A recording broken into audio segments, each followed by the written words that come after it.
วัดเป็นบุญเขตวิเศษสถานเหมือนทิพย์วิมานของหมู่ประชา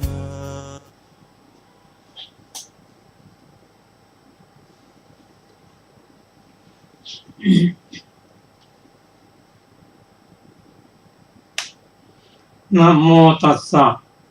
ภะคะวะโตอะระหะโตสัมมาสัมพุทธัสสะ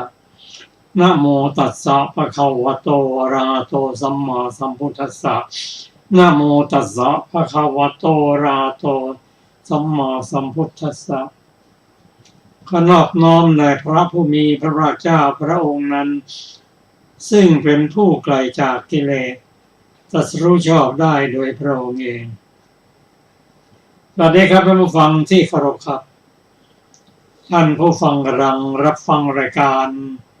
ศึกษาธรรมนำสุขมีเสนอแก่ท่านผู้ฟังทุกวันเสาร์ตั้งแต่เวลา 15 นาฬิกาถึง 16 นาฬิกาดำเนินรายการโดยกระผมพันเอกธนัทเดชะ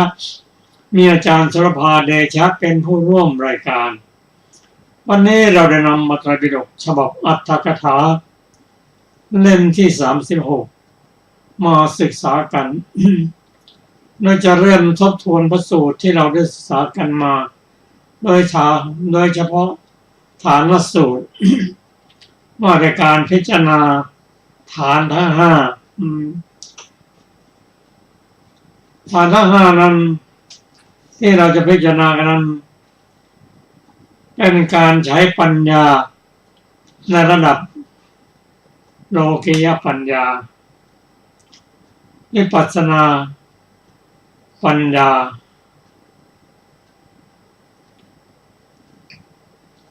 เป็นปัญญาที่เรียกว่าถ้าเป็นปัญญาในโสรสญาณญาณ16แล้วก็เป็นปัญญาในระดับอุทธัพพยญาณ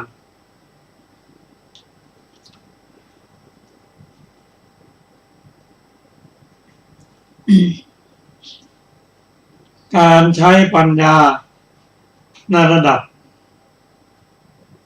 วิปัสสนาญาณเป็นต้นไปนั้นพระองค์ตรัสว่าถ้าพิจารณาฐานทั้ง5เนืองๆบ่อยๆทำให้เข้าถึงมรรคปัญญาได้เข้าถึงนิพพานได้ในที่สุด ปัญญาระดับอุทธัพพยญาณนั้นเริ่มตั้งแต่เห็นการเกิดการดับของรูปและนามเข้าใจการเกิดการดับของรูปและนามซึ่งเราถ้าพิจารณาแล้วเราจะเห็นว่าทุกครั้งที่ไปในงานชาปนกิจศพนั้นบางศพนั้นเราคุ้นเคยกันดีเห็นความเป็นอนิจจังทุกขังอนัตตาเมื่อ2 วัน 3 วันนั่งคุยกันอยู่ตอนนี้ก็เล่นชีวิตไปแล้วเห็นความเป็นอนิจจังทุกขังอนัตตาและพระท่านก็สวดให้เราได้ฟังได้เข้าใจว่าอนิจจาวัฏสังขาราอุปทาวยธรรมิโนอุปชิตวานุริชันตุเตสังวูปัสสโมสุโขอนิจจาสังขารทั้งหลายไม่เที่ยงหนอเกิดขึ้นแล้วมีแล้วเสื่อมไปเกิดขึ้นแล้วมีแล้วตายไปการเข้าไปสงบระงับสังขารเป็นสุขหนอ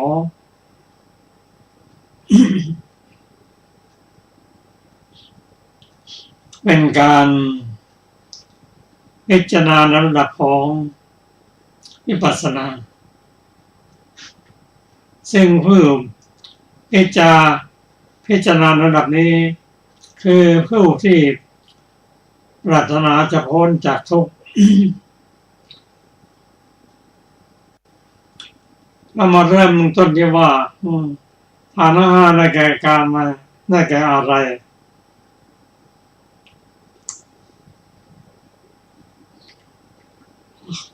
ความแก่ความเจ็บไข้ความตายความพัดพรากจากสิ่งที่รักที่พอใจ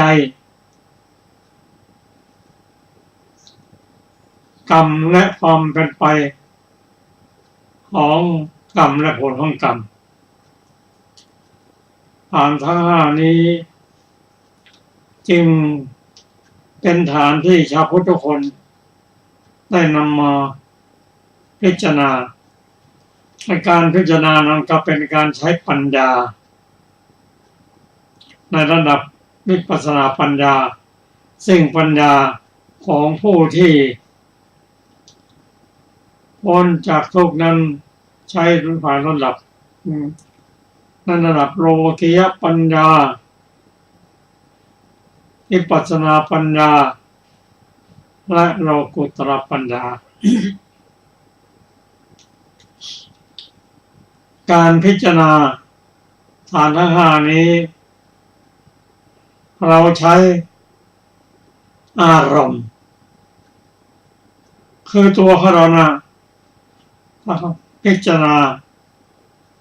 เป็นอารมณ์หรืออารมณ์จากภายนอกนั่นน้อมเข้ามาหาตัวเอง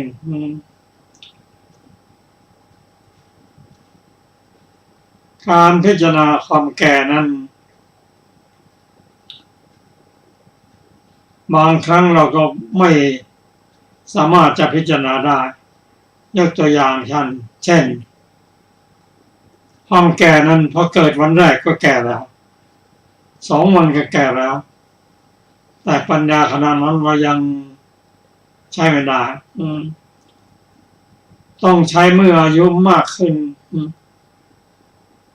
แต่ถ้าเราไม่มีศรัทธาไม่มีปัญญา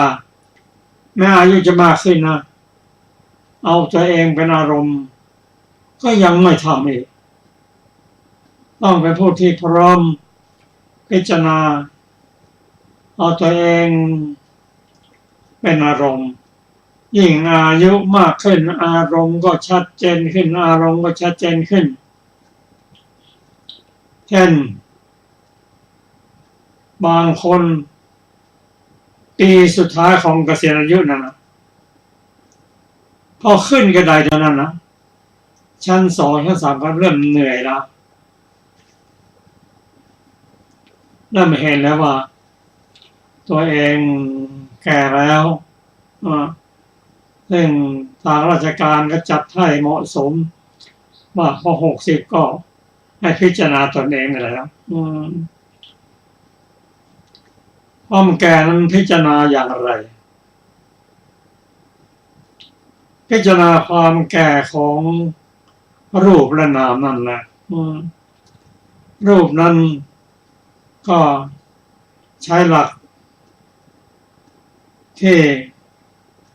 พิจารณาทั่วไปคือผมขน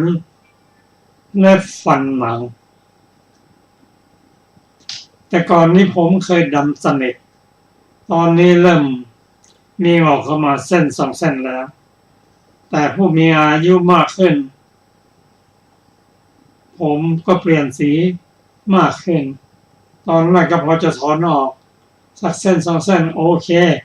ต่อถ้าถอนไม่ไหวแล้วถ้าถอนหมดก็ไม่มีผมแล้วพิจารณาขนผมขนเล็บฟันหนังทั้งหูทั้งตาไปพิจารณาด้วยการเดินการเคลื่อนไหวอิริยาบถนั้นมันเริ่มเสื่อมมากขึ้นแม้อายุมากขึ้นมันก็เสื่อมตามอายุเคยแข็งแรงก็อ่อนแอลงพิจารณานี่มันอนิจจัง ทุกขังอนัตตาเป็นไปตามคำนิยามว่าอนิจจังทุกขังอนัตตามันคู่โลกอยู่แล้วไม่มีใครจะพ้นจากนี้ไปได้ทุกคนก็จะต้องแก่ต้องชราทีนี้ชรานั้นไม่มีชราอย่างเดียวมันนำความทุกข์มาให้ทำให้เห็นสัจธรรมว่าความแก่นี้มีทุกคนไม่ใช่เราคนเดียวเราถ้าไม่เสียชีวิตก่อนนะความแก่ก็จะมีสำหรับทุกคนเป็นสำหรับทุกคนทำให้เกิดความเบื่อหน่ายในผมขนเล็บฟันหนังหูตาร่างกายเกิดความเบื่อหน่ายก็ไปตามลำดับถ้าเบื่อด้วยปัญญาจริงๆก็อยากจะออกจากความแก่อันนี้ก็เป็นอานิสงส์ของการพิจารณา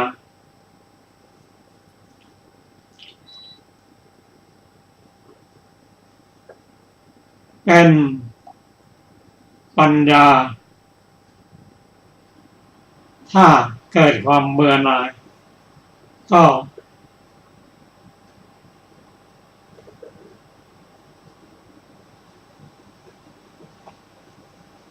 นิพพิทายานเป็นญาณระดับเจ็บแล้วจากความแก่มุนจิตตุกรรมยตายานที่นี้พิจารณาอย่างอื่นอีกอ่ะพระองค์ตรัสไว้ว่าชราโลกนี้คือชีวิตร่างกายอันชรานำมายาธินำความเจ็บป่วยตามมาเช่นพอแก่ต่อมาแล้วก็ธาตุทั้งสี่การทำงานก็ลดสมรรถภาพลงไปการเคี้ยวก็ไม่สามารถทำหยาบไม่สามารถจะทำละเอียดได้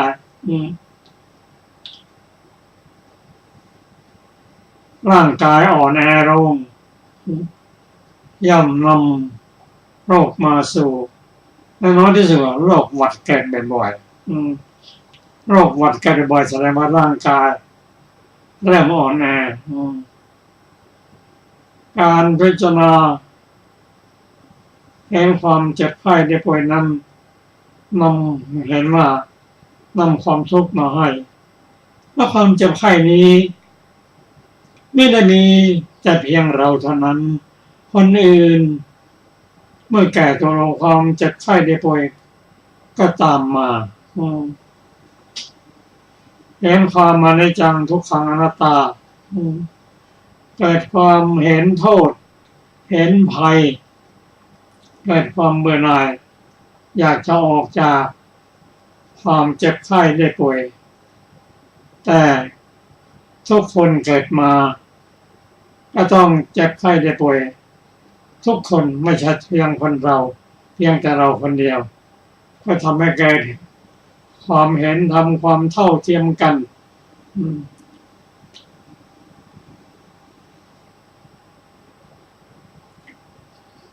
ทำให้นึกถึงฐานที่จะตามมาก็คือความตายทุกคนเกิดมาเพื่อที่จะตายไม่มีใครจะเกิดมาเพื่อได้อยู่ตลอดหรอกเป็นสิ่งที่น่ากลัวน่าเห็นอันตรายจากความตาย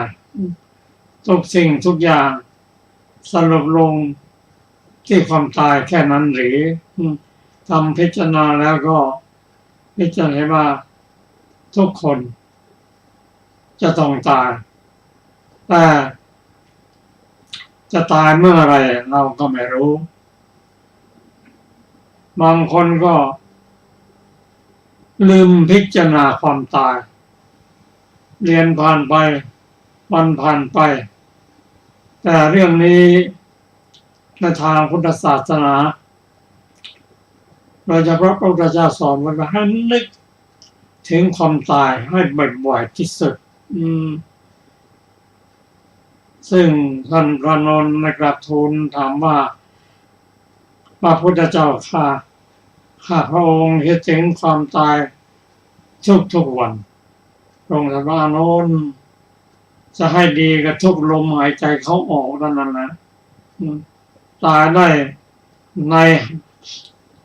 ขณะหายใจเข้าตายได้ในขณะหายใจออกแต่เราไม่รู้ว่า จะตายอย่างไรเมื่อไรที่ไหนเท่านั้นถ้านึกถึงความตายได้บ่อยๆแล้วการนึกอย่างนี้ระลึกได้อย่างนี้เป็นบุญเป็นสติพอระลึกได้แล้วทำให้เกิดความไม่ประมาทบางครั้งเราเห็นการตายของผู้อื่นแล้ว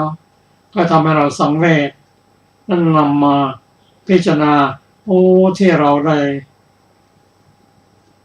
ทำมาหากินทนทุกข์ทนยากไม่ได้คิดความตายนั้นเป็นความประมาทเมื่อนึกได้อย่างนี้เราก็นึกต่อไปว่าตายแล้วจะไปที่ไหนล่ะ ทำให้เกิดปัญญาคิดลึกขึ้นไปเพราะว่าเราไม่รู้จะตายอย่างไรเราพร้อมหรือยังและกลัวตายหรือเปล่าพร้อมนั้นหมายความว่าทั้งทางโลกพร้อมทั้งทางธรรมทางโลกนั้นกิจกรรมต่างๆในหน้าที่ต่างๆที่เรารับพร้อมหรือยังฐานะของชาวพุทธรับรองหรือยังสร้างบุญกุศลหรือยังฐานะของหน้าที่ต่างๆทั้งทางโลกทั้งทางบุญกุศลรับรองอย่างเมื่อเราได้จงตายอย่างนี้เราก็สะดุ้งนะเรายังไม่พร้อมเนี่ยการพร้อมนั้นพระองค์ตรัสว่าผู้ที่พร้อมแล้วมีสติแล้วระลึกถึงที่พึ่งคือพระพุทธพระธรรมพระสงฆ์ระลึกถึงศีลของตัวเองระลึกถึงสมาธิที่ฝึกหัดอยู่สิ่งเหล่านี้แหละจะเป็นที่พึ่งของเราเมื่อเราจากโลกนี้ไป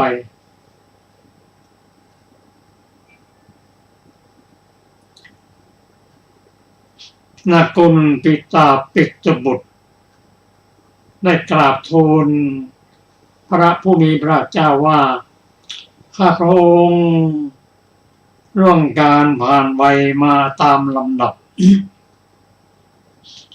ขณะนี้อายุ120 ปีแล้วเสบียงเดินทางยังไม่ได้มีอะไรเลยที่พระองค์ตรัสว่าจริงนักกุลปฏิบุตร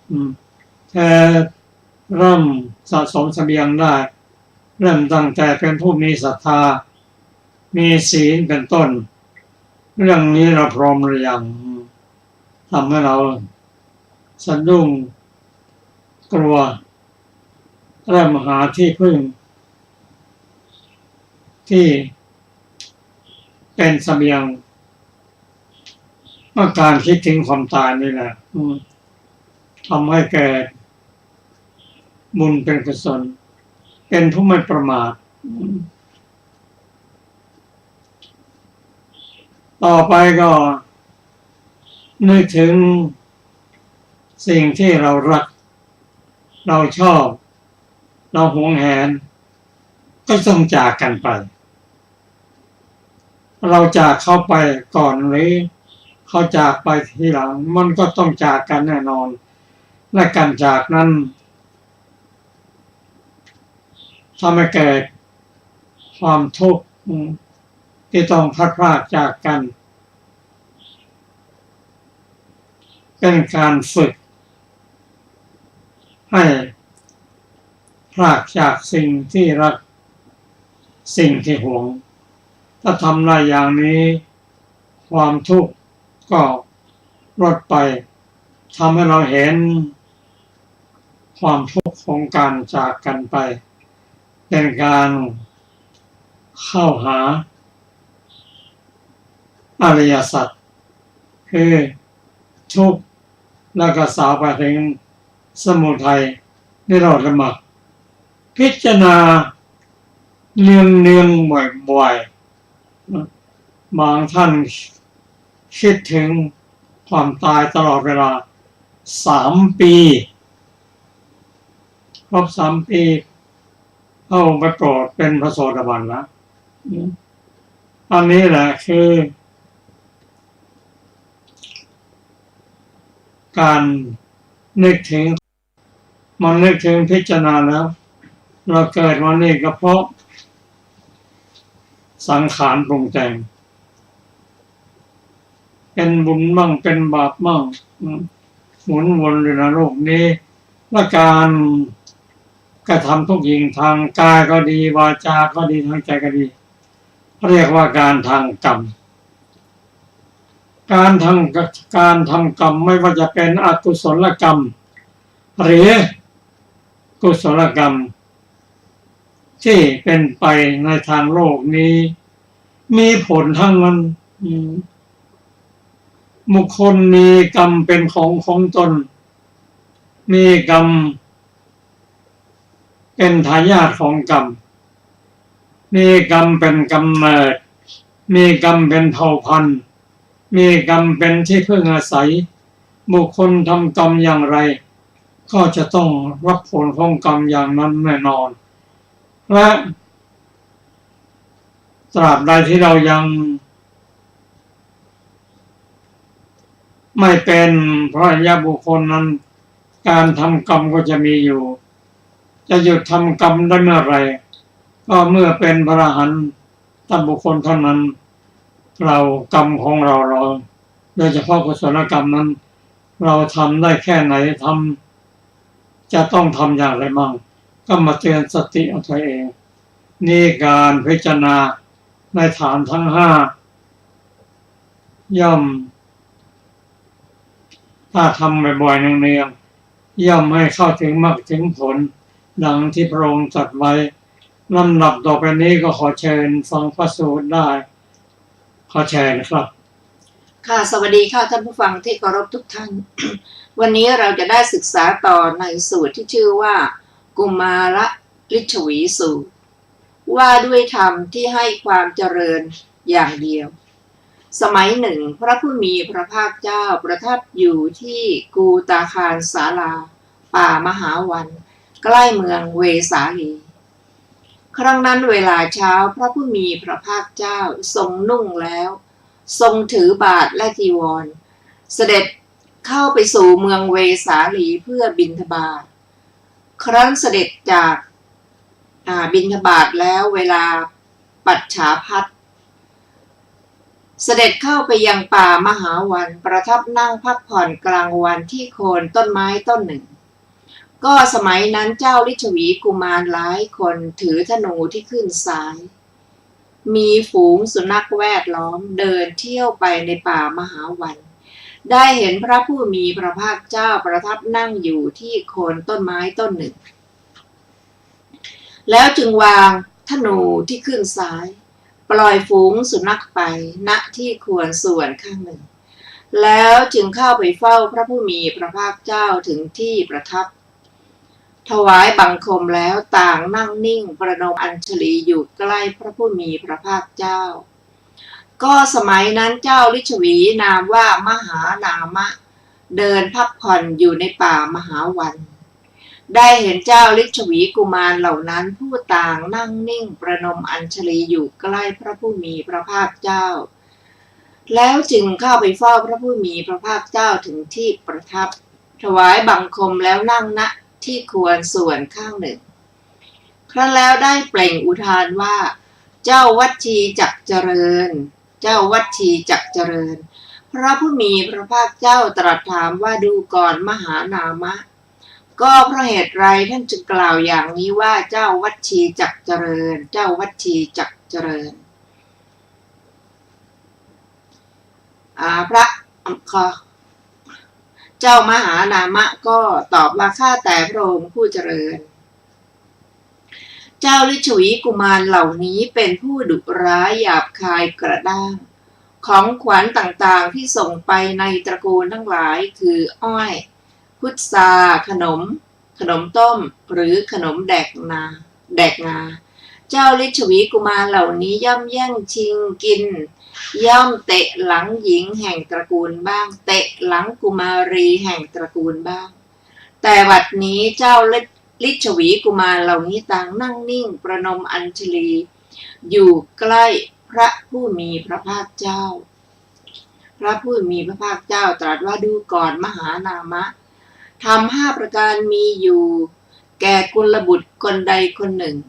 เป็นขัตติยราชได้รับมูรธาภิเษกแล้วก็ตามผู้ปกครองรัฐซึ่งรับมรดกจากบิดาก็ตามเป็นอัครเสนาบดีก็ตามเป็นผู้ปกครองหมู่บ้านก็ตามหัวหน้าพวกก็ตามเป็นผู้เป็นใหญ่เฉพาะตระกูลก็ตามกุลบุตรนั้นพึงหวังได้รับความเจริญส่วนเดียวไม่มีเสื่อมธรรม5ประการเป็นไฉนดูก่อนมหานามะกุลบุตรในโลกนี้ย่อมสักการะเคารพนับถือบูชามารดาบิดาด้วยโภคทรัพย์ที่ได้มาด้วยความหมั่นความขยันสะสมขึ้นด้วยกำลังแขนของตนได้มาโดยอาบเหงื่อต่างน้ำชอบธรรมได้มาโดยธรรมมารดาบิดาผู้ได้รับการสักการะเคารพนับถือบูชาแล้วย่อมอนุเคราะห์กุลบุตรนั้นด้วยน้ำใจอันงามว่าขอจงมีชีวิตยืนนานมีอายุยืนนานกุลบุตรผู้อันมารดาบิดาอนุเคราะห์แล้วพึงหวังได้รับความเจริญส่วนเดียวไม่มีเสื่อมอีกประการหนึ่งกุลบุตรย่อมสักการะเคารพนับถือบูชาบุตรภรรยาทาสกรรมกรและคนใช้ด้วยโภคทรัพย์ที่ได้มาด้วยความหมั่นความขยันสะสมขึ้นด้วยกำลังแขนของตนได้มาโดยอาบเหงื่อต่างน้ำชอบธรรมได้มาโดยชอบธรรมบุตรภรรยาทาสกรรมกรและคนใช้ผู้ได้รับสักการะเคารพนับถือบูชาแล้วย่อมอนุเคราะห์กุลบุตรนั้นด้วยน้ำใจอันงามว่าขอจงมีอายุขอจงมีชีวิตยืนนานมีอายุยืนนานกุลบุตรผู้อันบุตรภริยาทาสกรรมกรและคนใช้อนุเคราะห์แล้วพึงหวังได้รับความเจริญโดยส่วนเดียวไม่มีเสื่อมอีกประการหนึ่งกุลบุตรย่อมสักการะเคารพนับถือบูชาเพื่อนชาวนาและคนที่ร่วมงานด้วยโภคทรัพย์ที่หามาได้ด้วยความหมั่นความขยันสะสมขึ้นด้วยกำลังแขนของตน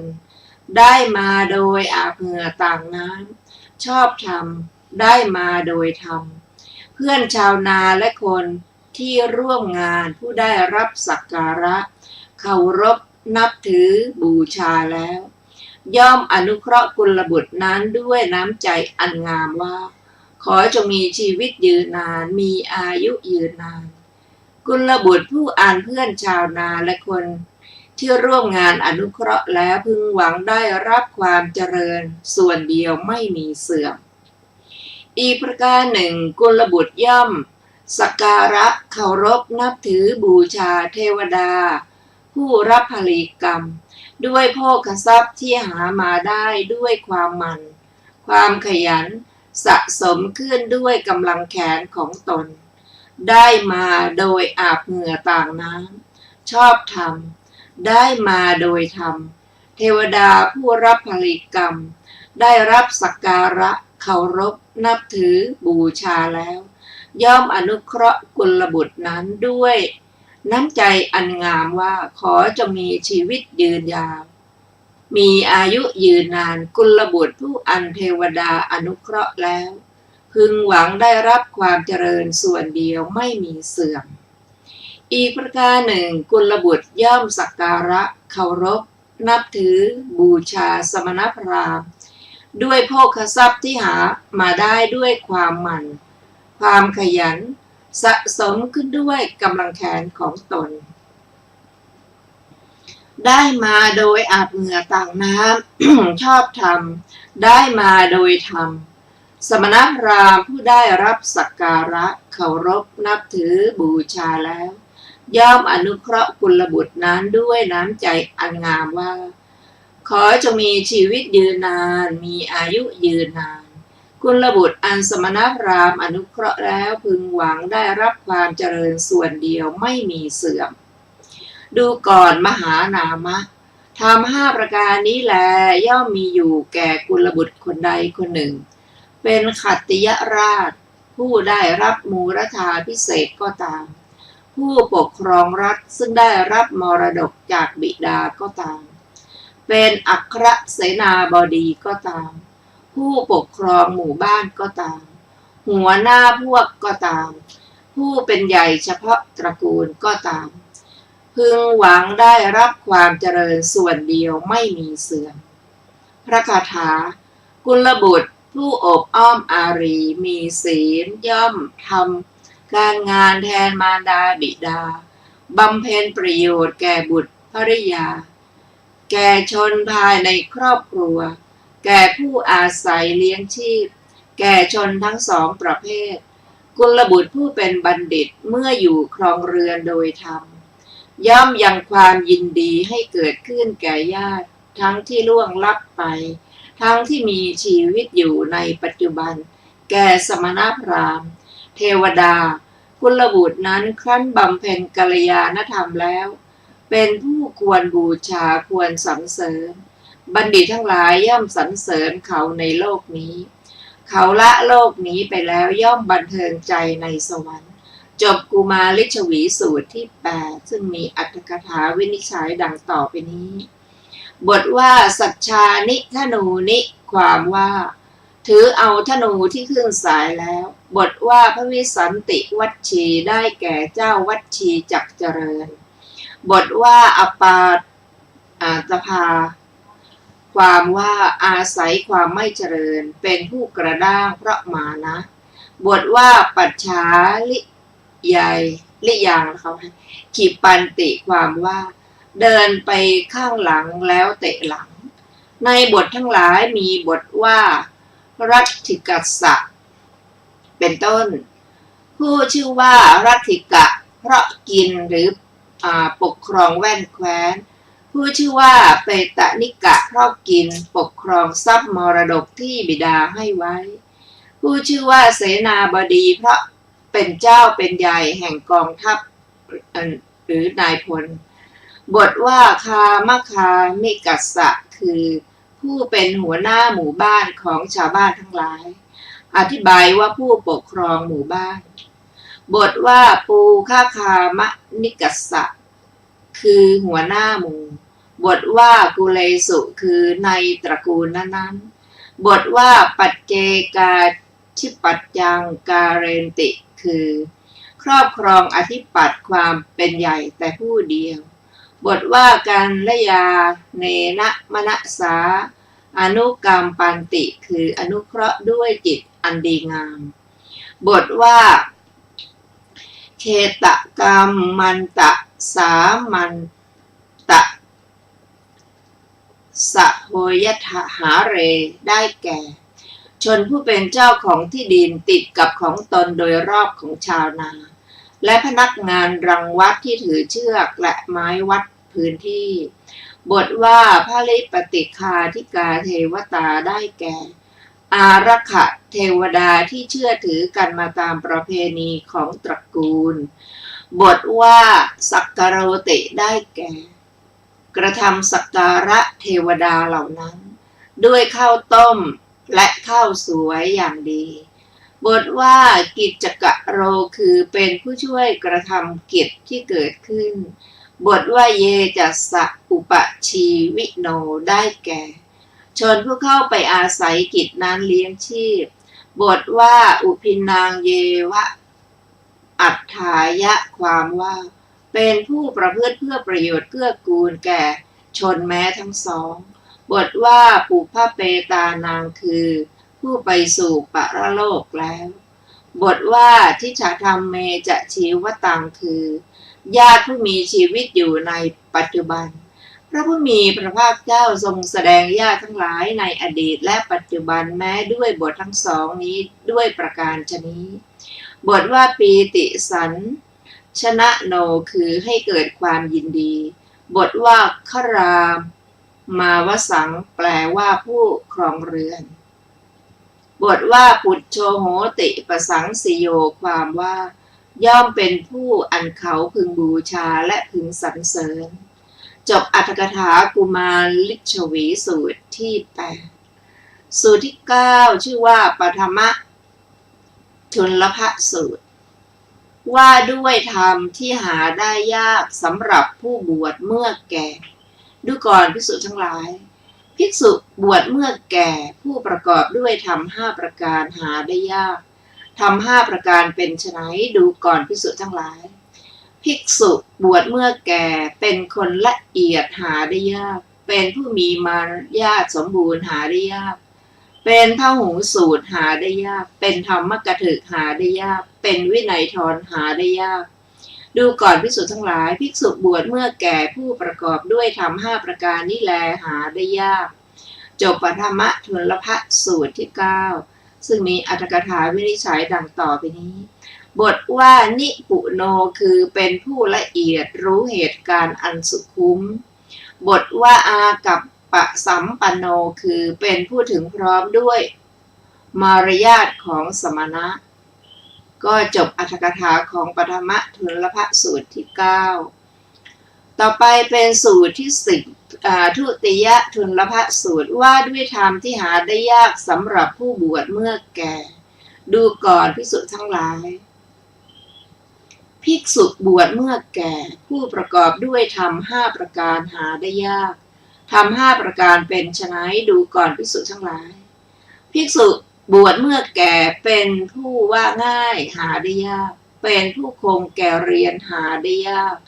เป็นผู้รับโอวาทด้วยความเคารพหาได้ยากเป็นธรรมกถึกหาได้ยากเป็นวินัยทรหาได้ยากดูก่อนภิกษุทั้งหลายภิกษุบวชเมื่อแก่ผู้ประกอบด้วยธรรม5ประการนี้แลหาได้ยากจบทุติยทุลภสูตรที่10ก็จบนิวรณวรรคที่1ซึ่งมีอรรถกถาของทุติยทุลภสูตรดังต่อไปนี้บทว่าปทักขินักคาหีแปลว่าผู้รับโอวาทที่ท่านให้แล้วโดยข้างเบื้องขวาหมายความโดยความเคารพคำที่เหลือในบททั้งปวงง่ายทั้งนั้นแลก็จบนิวรณวรรควรรณนาที่1รวมพระสูตรที่เราได้ศึกษาในวรรคนี้ทั้งหมดมีด้วยกัน10สูตรนะคะก็เริ่มจากอาวรณสูตรราสิสูตรอังคสูตรสมัยสูตรมาตุปุตติกะสูตรอุปัชฌายสูตรฐานะสูตรและกุมารลิชวีสูตรปฐมทุลภสูตรทุติยทุลภสูตรพร้อมทั้งอรรถกถาต่อไปเราจะได้ศึกษาในสัญญาวรรคที่2สูตรแรกชื่อว่าปฐมสัญญาสูตรว่าด้วยสัญญาที่มีผลมาก5ประการดูก่อนภิกษุทั้งหลายสัญญา5ประการนี้อันบุคคลเจริญแล้วทำให้มากแล้วย่อมมีผลมากมีอานิสงส์มาก ยังลงสู่อมตะมีอมตะเป็นที่สุดสัญญา5ประการเป็นไฉนคืออนิจจสัญญาอนัตตสัญญามรณะสัญญาอาหาเรปฏิกูลสัญญาสัพพะโลเกอนะพิรตสัญญาดูก่อนภิกษุทั้งหลาย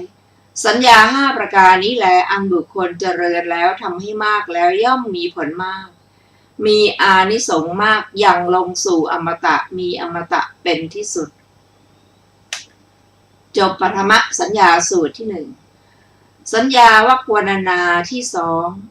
2อัตถกถาของปฐมสัญญาสูตรมีวินิจฉัยดังต่อไปนี้บทว่ามหพลาคือมีผลมากด้วยผลอันเป็นวิบากชื่อว่ามีอานิสงส์มากด้วยอานิสงส์อันเป็นวิบากบทว่าอะมาโตคทาคือมีพระนิพพานเป็นที่พึ่งพิง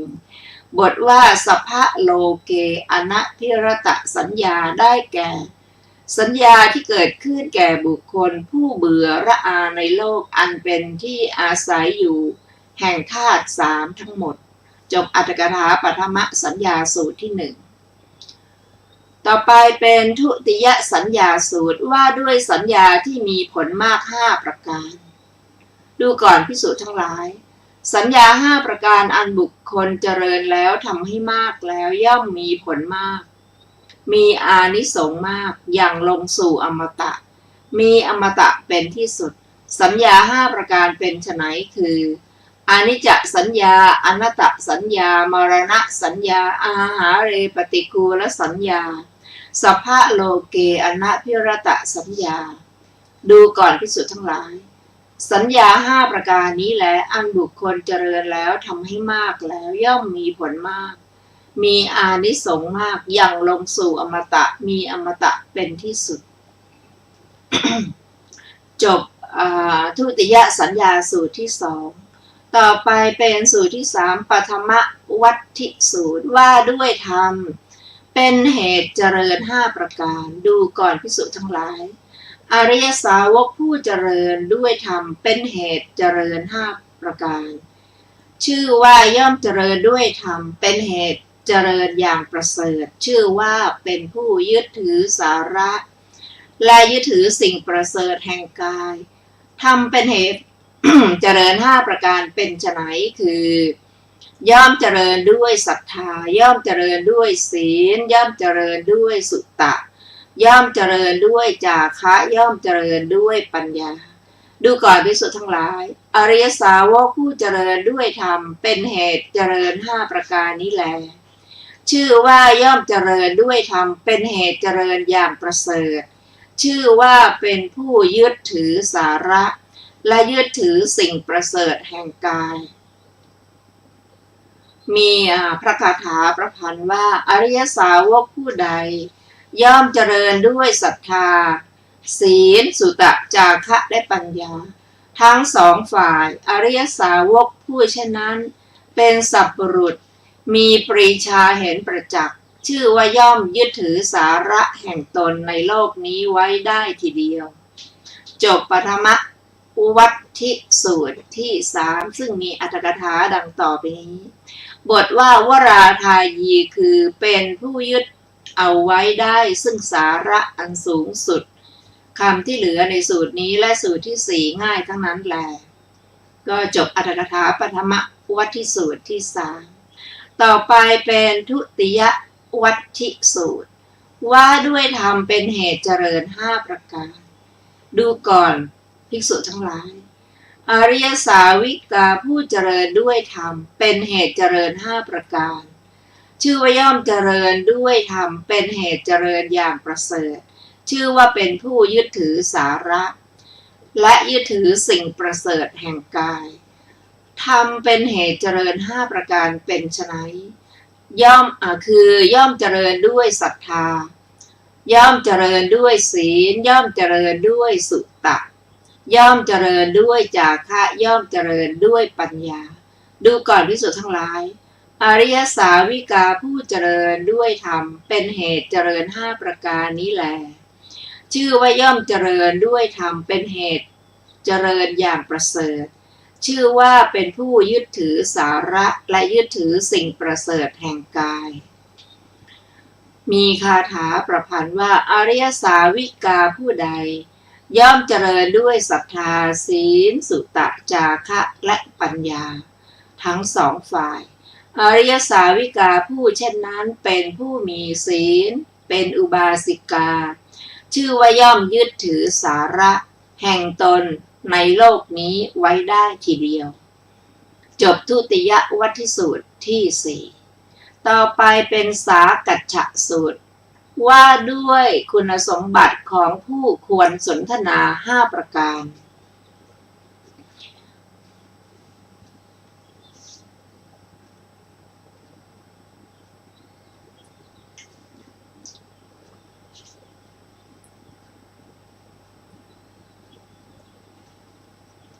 ดูก่อนภิกษุทั้งหลาย ภิกษุผู้ประกอบด้วยธรรม5ประการย่อมเป็นผู้ควรสนทนาของเพื่อนพรหมจรรย์ทั้งหลายธรรม5ประการเป็นไฉนดูก่อนภิกษุทั้งหลายภิกษุในธรรมวินัยนี้ย่อมเป็นผู้ถึงพร้อมด้วยศีลด้วยตนเองและเป็นผู้พยากรณ์ปัญหาที่มาในคาถาปารภศีลสัมปทาได้หนึ่งย่อมเป็นผู้ถึงพร้อมด้วยสมาธิด้วยตนเองและเป็นผู้พยากรณ์ปัญหาที่มาในคาถาปรารภสมาธิสัมปทาได้หนึ่งย่อมเป็นผู้ถึงพร้อมด้วยปัญญาด้วยตนเองและเป็นผู้พยากรณ์ปัญหาที่มาในคาถาปรารภปัญญาสัมปทาได้หนึ่งย่อมเป็นผู้ถึงพร้อมด้วยวิมุตติด้วยตนเองและเป็นผู้พยากรณ์ปัญหาที่มาในคาถาปารภวิมุตติสัมปทาได้หนึ่งย่อมเป็นผู้ถึงพร้อมด้วยวิมุตติญาณทัศนะด้วยตนเองและเป็นผู้พยากรณ์ปัญหาที่มาในคาถาปรารภวิมุตติญาณทัศนะสัมปทาได้หนึ่งดูก่อนภิกษุทั้งหลายภิกษุผู้ประกอบด้วยธรรม5ประการนี้แหละย่อมเป็นผู้ควรสนทนาของเพื่อนพรหมจรรย์ทั้งหลายจบสากัจฉสูตรที่5ซึ่งมีอรรถกถาวินิจฉัยดังต่อไปนี้บทว่าอลังสากัจโฉแปลว่าผู้ที่ควรที่จะสนทนาด้วยบทว่าอาคตังปัญหังคือปัญหาที่ถูกถามแล้วบทว่าพยากัตตาโหติคือเป็นผู้แก้ปัญหาได้จบอรรถกถาสากัจฉสูตรที่5สูตรที่6ต่อไปชื่อว่าสาชีวสูตรว่าด้วยคุณสมบัติของภิกษุผู้ควรอยู่ร่วมกัน5ประการดูก่อนภิกษุทั้งหลายภิกษุผู้ประกอบด้วยธรรม5ประการย่อมเป็นผู้ควรดำรงชีพร่วมทั้งหลายภิกษุในธรรมวินัยนี้ย่อมเป็นผู้ถึงพร้อมด้วยศีลด้วยตนเองและเป็นผู้พยากรณ์ปัญหาที่ตั้งขึ้นในคาถาปรารภศีลสัมปทาได้หนึ่งย่อมเป็นผู้ถึงพร้อมด้วยสมาธิด้วยตนเองและเป็นผู้พยากรณ์ปัญหาที่ตั้งขึ้นในคาถาปรารภสมาธิสัมปทาได้หนึ่งย่อมเป็นผู้ถึงพร้อมด้วยปัญญาด้วยตนเองและเป็นผู้พยากรณ์ปัญหาที่ตั้งขึ้นในคาถาปรารภปัญญาสัมปทาได้หนึ่งย่อมเป็นผู้ถึงพร้อมด้วยวิมุตติด้วยตนเองและเป็นผู้พยากรณ์ปัญหาที่ตั้งขึ้นในคาถาปรารภวิมุตติสัมปทาได้หนึ่งย่อมเป็นผู้ถึงพร้อมด้วยวิมุตติญาณทัศนะด้วยตนเองและเป็นผู้พยากรณ์ปัญหาที่ตั้งขึ้นในคาถาปรารภวิมุตติญาณทัศนะสัมปทาได้หนึ่งดูก่อนภิกษุทั้งหลายภิกษุผู้ประกอบด้วยธรรม5ประการนี้แลเป็นผู้ควรดำรงชีพร่วมกันของเพื่อนพรหมจรรย์ทั้งหลายจบสาชีวสูตรที่6ซึ่งมีอรรถกถาวินิจฉัยดังต่อไปนี้บทว่าอลังสาชีโวแปลว่าควรแก่การมีอาชีวะร่วมกันบทว่าสาชีโวได้แก่การถามปัญหาและการแก้ปัญหา จริงอยู่เพื่อนสัพพรหมจารีแม้ทั้งสิ้นย่อมดำรงชีวิตร่วมปัญหาด้วยกันเพราะเหตุนั้นการถามและการตอบปัญหานั้นพระผู้มีพระภาคเจ้าตรัสว่าสาชีวะเพราะมีอาชีวะร่วมกันบทว่ากตังปัญหังคือปัญหาที่ตั้งถามแล้วจบอรรถกถาสาชีวะสูตรที่ 6ต่อไปเป็นปฐมอิทธิปาทสูตรว่าด้วยธรรมที่อำนวยผลให้เป็นอริยบุคคลดูก่อนภิกษุทั้งหลายก็ภิกษุหรือภิกษุณีรูปใดรูปหนึ่งย่อมเจริญย่อมทำให้มากซึ่งทำ5ประการภิกษุหรือภิกษุณีรูปนั้นพึงหวังได้ผล2ประการอย่างใดอย่างหนึ่งคืออรหัตผลหรือเมื่อมีอุปาทานขันธ์เหลืออยู่เป็นพระอนาคามีในปัจจุบันนี้เทียวทำ5ประการเป็นไฉนคือภิกษุในธรรมวินัยนี้ย่อมเจริญอิทธิบาทที่ประกอบด้วยฉันทะสมาธิและปทานสังขารหนึ่งย่อมเจริญอิทธิบาทที่ประกอบด้วยวิริยะสมาธิและปทานสังขารหนึ่งย่อมเจริญอิทธิบาทที่ประกอบด้วยจิตตสมาธิและปทานสังขารหนึ่งย่อมเจริญอิทธิบาทที่ประกอบด้วยวิมังสาสมาธิและปทานสังขารหนึ่งย่อมเจริญวิริยะอย่างยิ่งเป็นที่5 1ดูก่อนภิกษุทั้งหลายก็ภิกษุหรือภิกษุณีรูปใดรูปหนึ่งย่อมเจริญย่อมทำให้มากซึ่งทำ5ประการนี้แลภิกษุหรือภิกษุณีรูปนั้นพึงหวังได้ผล2ประการประการใดอย่างใดอย่างหนึ่งคืออรหัตผลหรือเมื่อมีอุปทานขันธ์เหลืออยู่เป็นพระอนาคามีในปัจจุบันนี้เทียวจบปฐมอิทธิปาทสูตรที่ 7ซึ่งมีอรรถกถาวินิจฉัยดังต่อไปนี้บทว่าอุตโสหิงอุตโสหิงแปลว่าความเพียรมีประมาณยิ่งก็จบอรรถกถาของปฐมอิทธิปาทสูตรที่ 7ต่อไปเป็นทุติยอิทธิปาทสูตรว่าด้วยธรรมที่อำนวยผลให้เป็นอริยบุคคลดูก่อนภิกษุทั้งหลายเมื่อก่อนแต่ตรัสรู้เราเป็นพระโพธิสัตว์ยังไม่ได้ตรัสรู้ได้เจริญทำให้มากซึ่งทำ5ประการทำ5ประการเป็นไฉนคือเราได้เจริญอิทธิบาทที่ประกอบด้วยฉันทะสมาธิ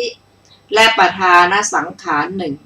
ได้เจริญอิทธิบาทที่ประกอบด้วยวิริยะสมาธิและปทานสังขารหนึ่งได้เจริญอิทธิบาทที่ประกอบด้วยจิตตสมาธิและปทานสังขารหนึ่งได้เจริญอิทธิบาทที่ประกอบด้วยวิมังสาสมาธิและปทานสังขารหนึ่งได้เจริญวิริยะอย่างยิ่งเป็นที่5 1ดูก่อนภิกษุทั้งหลายเพราะได้เจริญทำให้มากซึ่งธรรมมีวิริยะอย่างยิ่งเป็นที่5นี้เราได้โน้มจิตไปเพื่อทำให้แจ้งด้วยปัญญาอันยิ่งซึ่งธรรมที่จะพึงทำให้แจ้งด้วยปัญญาอันยิ่งใดๆเมื่อเหตุมีอยู่เราถึงความเป็นผู้ควรเป็นพยานได้ในธรรมนั้นๆโดยแน่นอนถ้าเราหวังก็พึงแสดงฤทธิ์ได้หลายประการคือคนเดียวเป็นหลายคนก็ได้และอื่นๆใช้อำนาจทางกายไปตลอดพรหมโลกก็ได้เพราะเหตุมีอยู่เราถึงความเป็นผู้ควรเป็นพยานในธรรมนั้นๆได้โดยแน่นอนและอื่นๆถ้าเราหวังก็พึงทำให้แจ้งซึ่งเจโตวิมุตติปัญญาวิมุตติอันหาอาสวะมิได้เพราะอาสวะทั้งหลายสิ้นไปด้วยปัญญาอันยิ่งเองในปัจจุบันเข้าถึงอยู่เมื่อเหตุมีอยู่เราถึงความเป็นผู้ควรเป็นพยานในธรรมนั้นๆได้โดยแน่นอนจบทุติยอิทธิปาทสูตรที่ 8ซึ่งมีอรรถกถาวินิจฉัยดังต่อไปนี้พระผู้มีพระภาคเจ้าตรัสอาคมอิทธิบาทของพระองค์ท ที่พระองค์แทงตลอดแล้วที่โคนต้นโพแล้วจึงตรัสอภิญญาหกและจึงตรัสรู้อภิญญาหกของพระองค์นั่นแหละไว้ในเบื้องสูงต่อไปด้วยประการฉนี้จบอรรถกถาทุติยอิทธิปาทสูตรที่ 8ท่านผู้ฟังที่เคารพเข้าวันนี้รายการศึกษาธรรมนำสุขก็ได้หมดเวลาลงแล้วขอบพระคุณทุกท่านที่ได้ร่วมศึกษาด้วยกันเราจะมาพบกันใหม่ในวันศุกร์หน้าเวลา 14 นาฬิกาเป็นต้นไปวันนี้ขอมีความสุขสวัสดีเจริญในธรรมค่ะสวัสดีค่ะ